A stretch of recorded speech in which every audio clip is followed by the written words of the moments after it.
Why, hello there, Vicky. Have you given any consideration to my offer of moving in with you at all? I might be in good health now. But it's been 3 years since my husband passed away. And I think it's time you started giving my future some serious thought. Good evening, Tina. Regarding your offer of moving in with us, to be honest with you, we have enough on our plate right now without having an extra person living with us.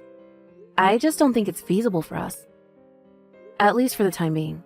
I know you're my mother-in-law, and I'd love to help you out, but I'm sorry. Excuse me? James told me you quit your part-time job recently. If you're going to live with us, we did make it pretty clear you'd at least have to be working part-time. You remember we discussed this before, right? Why should I have to work to be allowed to live with my son and his wife? And really, this is rich. You don't have a job and are living entirely on James' dime yourself. So surely you're not in a position to be telling me to look for a job. Huh? What? I can assure you, I most definitely do have a job. Fine. So you have some crummy little part-time job at a convenience store. Wow, amazing. Do you want a medal? Where are you getting your info from? I work full-time and not at a convenience store. Anyway, the only reason I quit my job in the first place was so I could live with you two. Huh? What? Keeping my job would have been difficult after I moved in with you. The commute from your house would have taken me a whole hour on the train, which left me with no choice but to quit. Couldn't you have them transfer you to another branch or something? I'm sure quitting wasn't the only option. Stop answering me back and let me move in with you. We already decided on this, you insolent little upstart. I get that having 3 of us cooped up in your little apartment would probably be difficult, which is why you need to move into a fully detached house immediately. Either that, or find a bigger apartment. The bottom line is, it's time for you and my son to move somewhere bigger to accommodate me. What the hell? Quit making our decisions for us. You have no right to do this. In terms of space, at the very least, we'll be needing a big, roomy living area. A nice, spacious kitchen. 2 bedrooms, 2 bathrooms. I'll need my own private one. And a garden for me to relax in. Whoa! Slow down. We never even agreed to have you live with us in the first place. You do know that, right? I will not be answered back to, Missy. I suggest you get house hunting this instant if you know what's good for you. Don't worry, I'll be thoroughly hashing this out with my son. He's a good boy, so he's sure to have my side. Excellent, that settles it. Start packing your things together in preparation for the move, dear. You don't get to decide this.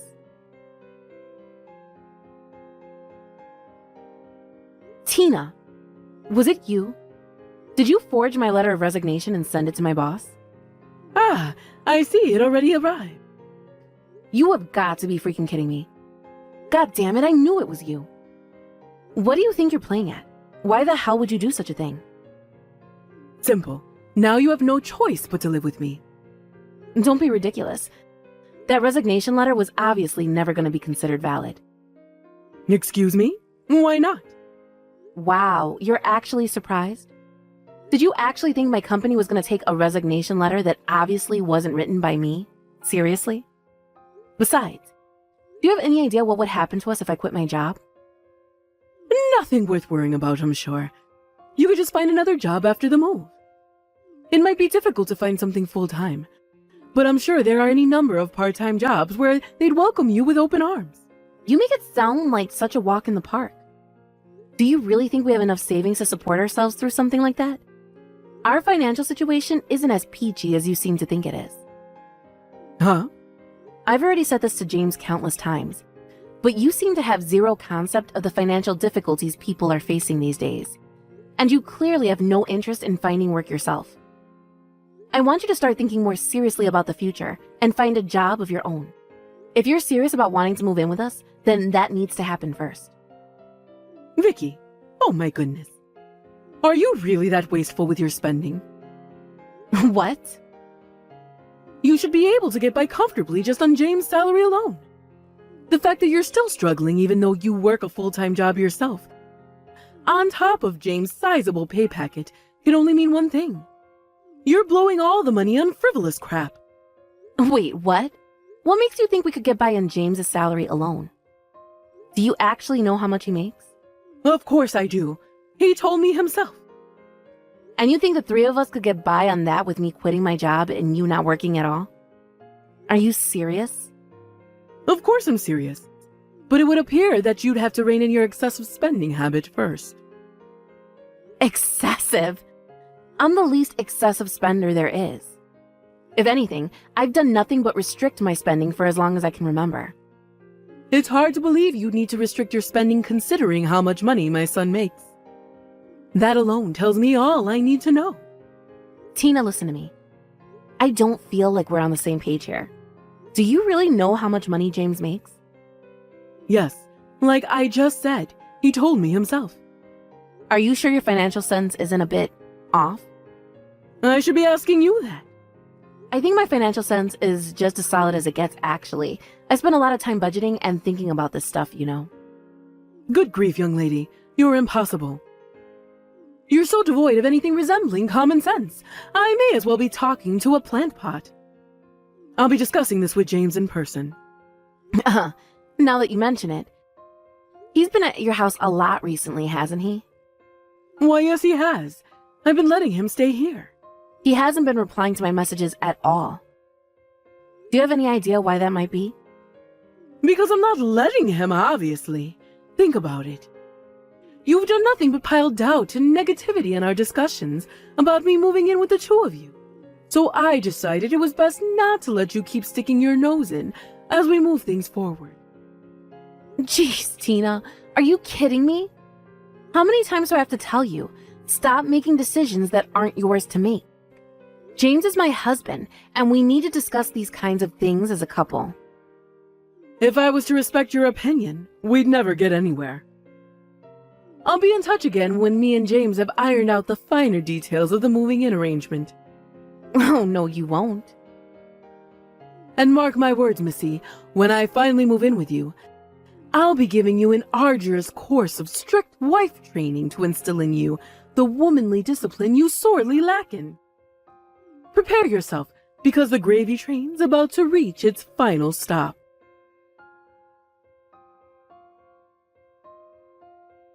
Hey, sis, it's been a while.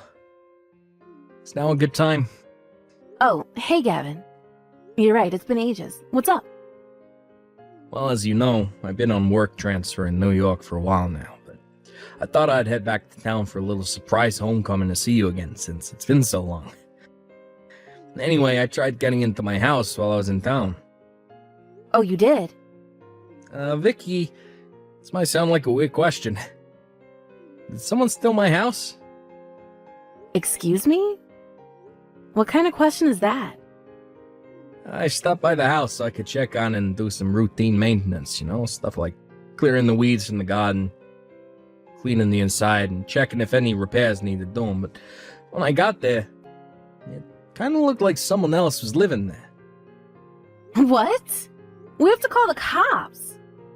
Right? That was my first thought too, but when I asked around some of the folk in town, they told me that the woman living there knocked on all the doors last week and introduced herself as the new neighbor. Apparently she's called Tina, and she claims to be the mother of a certain James? James is your husband, right? What the? I did think it was a little crazy. But I thought I should let you know what was going on before I called the cops, since you have one of the keys to the house. You have any idea what's going on here? God damn it. Give me a minute, okay? I need to check something.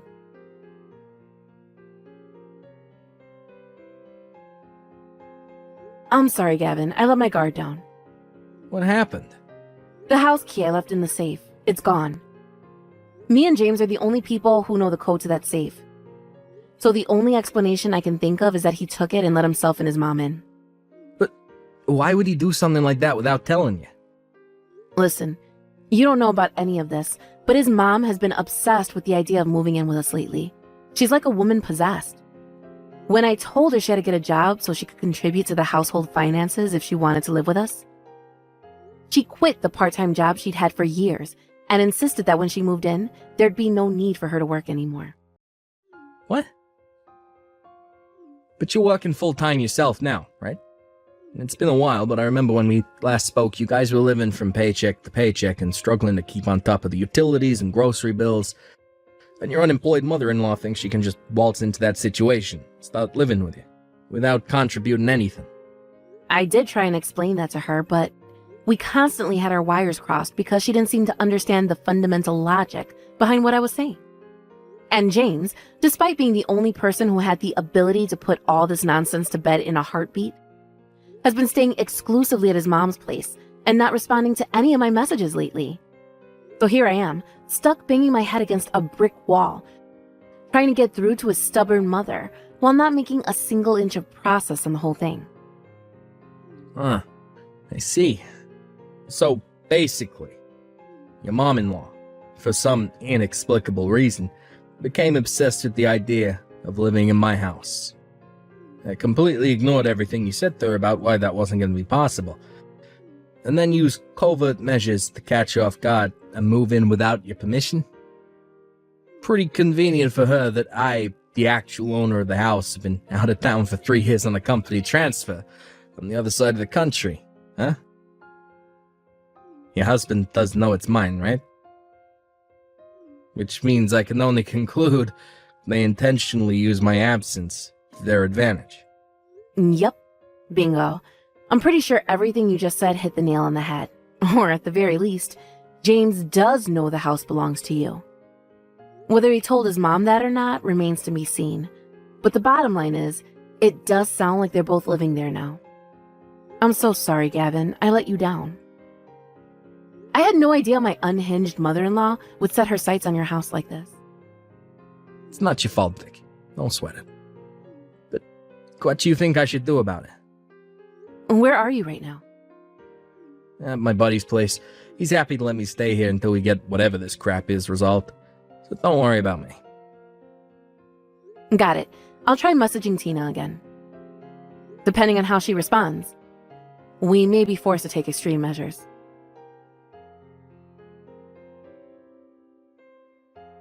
Tina, I heard you already moved house. Where did you end up going exactly? Oh, Vicky. Good timing. I was just about to message you. Is it fair to assume James is living with you at your new place? Yes. You're far too lacking in common sense, and we're being far too stubborn for there to be any use in talking to you. So I decided to teach you a little lesson before we all moved in together. Oh, that's funny. I don't seem to remember anything that would warrant me needing to be taught any lessons. Gah. Here we go again. Quit playing dumb. If you insist on persisting with this selfish insolence, me and my son will be forced to consider divorce. I suggest you tread very carefully if you value your marriage to James, young lady. I don't remember doing anything that would warrant being divorced. Stop answering me back. Gah. You think you're so clever, don't you? If not for my son, you wouldn't even have a roof over your head, food on the table, or clothes on your back. Don't bite the hand that feeds you, Missy, or it'll be the last thing you ever do. Ah, I see. So you think he's the one providing for me? Why, yes, of course. If you won't show your husband and his $7,000 per month salary the respect he deserves, he doesn't need you in his life. Wait, what? $7,000 a month? If you don't like the thought of him washing his hands of you, then I suggest you apologize to me and let me live with you. Of course, I'll let you tell you where the new house is after that. If you get on your knees, apologize and let me live with you, I'll tell you where our new house is. Oh man, you're even more detached from reality than I thought. Wait, did you just tell me to get down on my knees and apologize over text message? What do you want, a picture? Yep, a picture will do just fine. I'll even give you the time to clean the floor beforehand so you don't get dirty. Aren't I kind? That one's gonna have to be a no. What? You dare to defy me? But why? Because I have no reason to do that. Vicky, you really are the most stubborn person I've ever met. Do you want my son to divorce you? I mean it. He'll do it. Yes, actually, I do. I've had enough of this crap. What? Sure thing. Divorce with my $700 a month salary husband is A-okay with me. Excuse me? $700? Yes, that's how much James brings home every month. $700. He does only work part-time at a convenience store after all. Wait a second. What in God's name are you talking about? James's salary is $7,000 a month. Where did you hear that? James told me himself. When I asked him how much he makes, he made a 7 with his fingers. So basically, he never actually verbalized the $7,000 figure you seem to be obsessed with. Huh? For some reason, it never occurred to you that him showing you a 7 could mean $700, did it? Incredibly, you immediately managed to convince yourself he was talking thousands without even getting confirmation. James makes $700 a month, and that's the cold, hard truth of the matter. To think you kicked up such a fuss over such a ridiculous misunderstanding. You know what? If James is the kind of guy who will let his mother get away with acting like this, then he's not the kind of person I need in my life.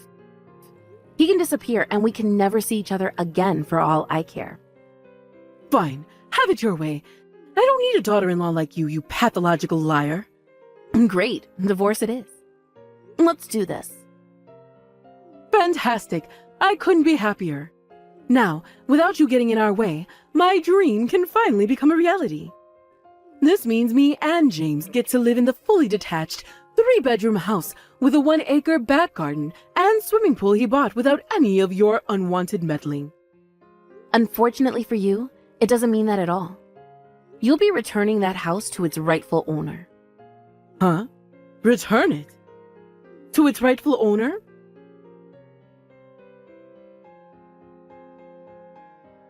Vicky, what in heaven's name is going on here? Explain yourself. Your brother just showed up and told me to get out of our new house. He finally arrived then. So you do know about this then? What's going on? What's going on is you and James are living in my brother's house without permission. Excuse me? My brother Gavin always dreamed of owning his own home from a young age. He was so committed that he worked super hard to save up the money with a bunch of part-time jobs, starting when he was 16 in high school. 10 years later, he finally realized his dream of buying a house as a single 26-year-old guy. Pretty impressive, right? Anyway, to cut a long story short, that's the house you and James are currently living in illegally. What? What are you talking about? However, in a stroke of unfortunate timing, Gavin's workplace put him on a 3-year work transfer to a company HQ in New York a week after he bought it. So he never actually got the chance to move in. He left me with a spare key so I could check in on the place every now and then while he was away. But it would appear James took it from the safe behind my back. What the? I have no idea what James told you. But the real owner of that house is my brother. When he came back home to carry out his routine maintenance of clearing the weeds out in the garden, cleaning the place up, and checking for repairs, he realized someone was living there. Obviously, he was going to tell you to get the hell out, given you're a complete stranger to him and are living in his house illegally. Oh my God. What the hell am I supposed to do now? How about you just get the hell out like my brother told you to? There's no way you can worm your way out of this one, and we'll be forced to take extreme measures if you do anything stupid like try to hole yourself up in there. So it's obvious your only solution is to get out and find somewhere else to stay. No, wait. You have to tell your brother. You have to tell him to give this house to me and James. What? You're my husband's wife, which makes me your mother-in-law, which means you have a sworn duty to do exactly as I tell you at all times, with no questions asked. Hey, Tina, the Stone Age called. It wants its worldview back. Anyway, none of what you're saying makes any sense. Me and James aren't even married anymore. What? I just got done handing them in. The divorce papers, that is. You did what? But James didn't even sign them. Oh, how little you know. Actually, he signed them ages ago. What are you talking about? He quit his company half a year ago without saying a word to me about it. Huh? This is the first I've heard of it. I was annoyed with him, but at the same time, I knew he could hardly just walk in and get his job back. So I had no choice but to find full-time work myself to keep us afloat with the bills in the meantime. There was no way I was going to let him sit around on the sofa eating potato chips all day. So I told him to find a part-time work while looking for something with more hours. But a whole month later, and he still hadn't shown any sign of seriously looking for full-time work. He did get a part-time job at a convenience store, and he did occasionally find day labor jobs here and there. But other than that, he spent all his time at home playing his stupid mobile games and eating junk food. I knew we couldn't go on like that. So I told him if he hadn't found another full-time job within the next 5 months, we were getting a divorce. I made him sign a set of divorce papers in case the day came when I had to hand them in. His time ran out, so I divorced him. Pretty simple, really. Do you understand now? Oh my god. Does that mean the $700 a month you were talking about? Does that mean that's his actual salary? Why not ask him yourself? And try getting him to say the answer this time. Me and James are strangers now, so it's not my place to be discussing his finances with you. Oh, Oh, and one more thing. My brother called the cops on you. the cops! Obviously. You're living in a complete stranger's house without permission. Do I really have to tell you that's against the law? Hurry up and get out of my brother's house, you deranged weirdo. I have nothing more to say to you. Vicky, no! Please! I'm begging you! Goodbye.